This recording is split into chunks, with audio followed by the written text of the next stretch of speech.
Totoo kaya yung lumalabas na balita na ito raw si Magnolia coach Chito Victolero ay interesado dito kay Vic Manuel ng San Miguel Beer? Alam natin na ito si Vic Manuel, may kontrata yan sa San Miguel pero mukhang hindi na siya magtatagal doon dahil hindi naman nagagamit ni Coach George Gallant. At ang balita ngayon ay mukhang ang mangyayari dyan ay parang eventually pag nag-expire ito, may balita na lumabas na siya raw ay baka matrade na sa ibang kupunan. Hindi pa natin natitiyak kung matitrade nga siya. Pero ang maliwanag dito, itong San Miguel Beer, mas maganda kung pakawala na ito si Vic Manuel dahil hindi naman siya nagagamit. Ngayon, hindi naman siya pwedeng diretsahan siyempre ibigay dito sa Magnolia Chicken Templados dahil alam natin na yan ay sister teams nila. So malamang mangyari dito, itong si Vic Manuel ay ite-trade sa pamamagitan ng tatlong mga teams. Yan ang aabangan natin ngayon dito.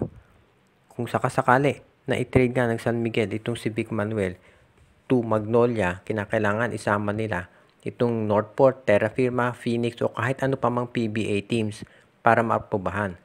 At ang tanong, kung pakakawala ng San Miguel ito si Vic Manuel, sino magiging power forward nila? Obviously, kukuha yan ng bago. Itong pag-trade kay Vic Manuel, sa panig naman ng Magnolia, magkakaroon sila ng isang experience na power forward na pwedeng pumalit dito sa pwesto ni Jackson Corpus na pinakawala na ng Magnolia. Free agent na ngayon ito si Corpus. So baka yan ang dahilan kung ba't nila pinakawalan itong si Vic Manuel. Itong si Corpus rather dahil in preparation sa pagdipat ni Vic Manuel sa kanilang lineup. Ito ngayon ang aabangan natin kung matutuloy.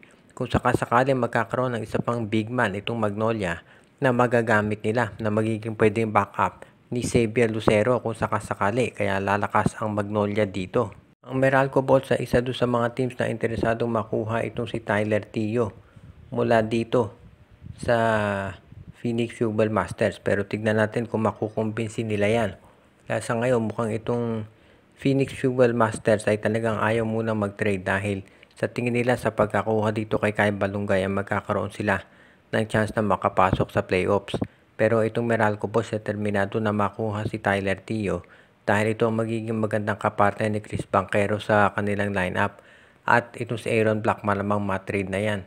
Ang tanong, saan mapupunta itong si Aaron Black at sino pwedeng i-offer ng Meralco kapalit nitong si Tyler Tio?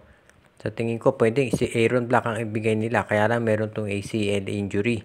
So iintayin pa nila makaka-recover yan.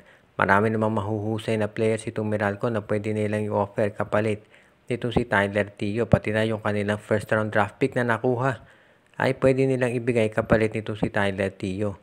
Sa tingin ko, depende yan sa magiging arrangement pero malaki ang tsansa na ito si Tio mismo mag-request ng trade dito sa Meralco dahil magiging maganda kung mag-partner sila ni Chris Newsome dito sa backcourt nitong Bolts. Kaya abangan natin kapag ito ay natuloy.